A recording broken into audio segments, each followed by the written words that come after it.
Aturan pengeras suara masjid yang dikeluarkan oleh Kementerian Agama membuat gaduh. Kritik datang dari berbagai pihak. Terlebih Menteri Agama Yakut Khalil Qomas mengeluarkan pernyataan yang dinilai tidak pantas. Saya Beriman Atenaya, inilah Sorotan Sepekan.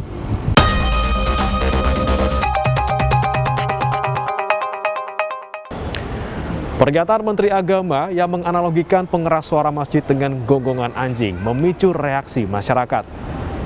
Berbagai aksi demo digelar, baik yang mendukung maupun menolak aturan pengeras suara masjid. Tetangga kita ini, kalau kita hidup dalam satu komplek itu misalnya, kiri, kanan, depan, belakang pelihara anjing semua. Misalnya, menggonggong dalam waktu yang bersamaan, kita ini terganggu nggak? Artinya... Inilah penggalan pernyataan Menteri Agama Yakut Khalil Qomas yang menuai kecaman dari sejumlah pihak. Yakut menggunakan gonggongan anjing sebagai analogi adanya gangguan akibat suara seperti toa di masjid dan musola jika terlalu keras. Yakut juga mengaku tidak melarang penggunaan pengeras suara di tempat ibadah. Pihaknya hanya mengatur volume pengeras suara agar tidak lebih dari 100 desibel. Suara-suara ini, apapun suara itu ya, ini harus kita atur supaya tidak menjadi gangguan. Ya, speaker di musola, masjid, monggo dipakai, silahkan dipakai. Tetapi tolong diatur agar tidak ada yang merasa terganggu. Agar niat menggunakan toa, menggunakan speaker sebagai sarana, sebagai wasilah untuk syiar, melakukan syiar tetap bisa dilaksanakan tanpa harus mengganggu mereka yang mungkin tidak sama dengan keyakinan kita. Atas pernyataan Menteri Yakut, berbagai unjuk rasa bermunculan dalam sepekan terakhir. Ada kelompok yang mengecam pernyataan Yakut dan meminta Presiden mencopotnya. Di antaranya Persaudaraan Alumni 212 yang berdemo di depan kantor Kementerian Agama. Ada juga massa yang mengatasnamakan aksi bela Islam. Mereka berdemonstrasi di depan kantor wilayah Kementerian Agama Sulawesi Selatan di Makassar. Massa juga menuntut Menteri Agama untuk segera turun dari jabatannya. Pihak Kemenak telah menjelaskan dan klarifikasi bahwa Menteri Yakut tidak bermaksud membandingkan suara azan dengan suara anjing. Menteri Agama sama sekali tidak membandingkan suara azan dengan suara anjing. Tapi Menteri Agama sedang mencontohkan tentang pentingnya pengaturan kebisingan pengeras suara. Kejadian ini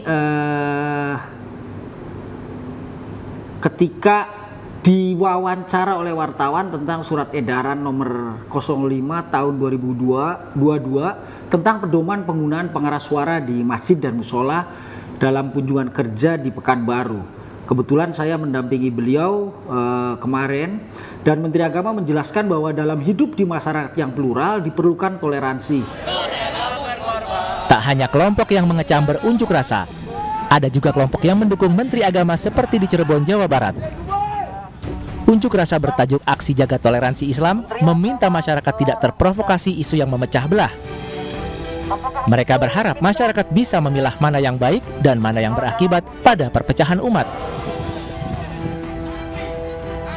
Dukungan kepada Menteri Agama juga mengalir dari Pergerakan Mahasiswa Islam Indonesia Cabang Mataram NTB. Mereka mendukung pengaturan toa atau pengeras suara di masjid dan di musola untuk menjaga toleransi. Aturan pengeras suara masjid sejatinya ditujukan untuk merawat kebinekaan sekaligus keharmonisan antar masyarakat. Pihak Kemenak pun telah mengklarifikasi terkait pernyataan Menteri Agama yang kontroversial. Namun sayangnya sejumlah pihak sudah terlanjur melaporkan Menteri Agama ke polisi.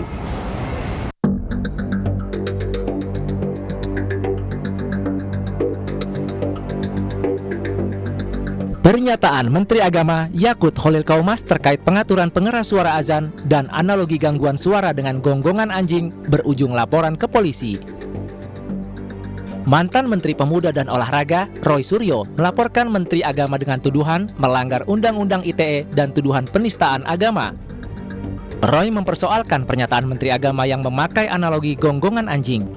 Namun laporan Roy Suryo ditolak Polda Metro Jaya. Selang sehari, giliran Roy Suryo yang dilaporkan balik oleh Lembaga Bantuan Hukum GP Ansor. Roy dianggap mencemarkan nama baik, menebar fitnah atau ujaran kebencian melalui media elektronik atau mentransmisikan data elektronik milik orang lain tanpa izin. Tak hanya itu, bukan hanya Roy yang melaporkan Menteri Agama. Tokoh masyarakat Riau, Azlani Agus, juga turut melaporkan Menak Yakut Kholil Kaumas. Hingga kini, polemik pernyataan Menteri Agama masih terus bergulir. Padahal latar belakang Menteri Agama mengeluarkan surat edaran pengaturan pengeras suara di masjid dan musola demi kepentingan bersama. Aturan meliputi penggunaan pengeras suara luar dan pengeras suara dalam. Menurut Yakut, pengeras suara masjid dan musola merupakan kebutuhan umat Islam. Namun pada saat bersamaan, masyarakat Indonesia juga beragam, baik agama, keyakinan, maupun latar belakang. Dalam surat edaran Menteri Agama, pengeras suara luar boleh digunakan selama 10 menit sebelum azan subuh dan sholat Jumat, 5 menit sebelum sholat zuhur, asar, maghrib, dan isya.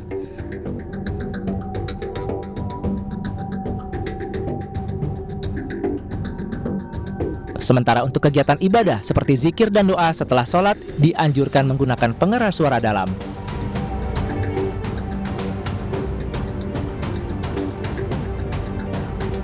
Tidak hanya itu, Menteri Agama juga mengatur kualitas pengeras suara yang digunakan harus layak, bagus, dan tidak sumbang saat digunakan.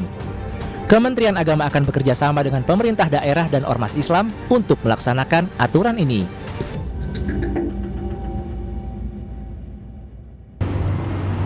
Pemirsa, demikian sorotan sepekan kali ini. Saya Beri Manatiraya, nantikan sorotan sepekan berikutnya. Sampai jumpa.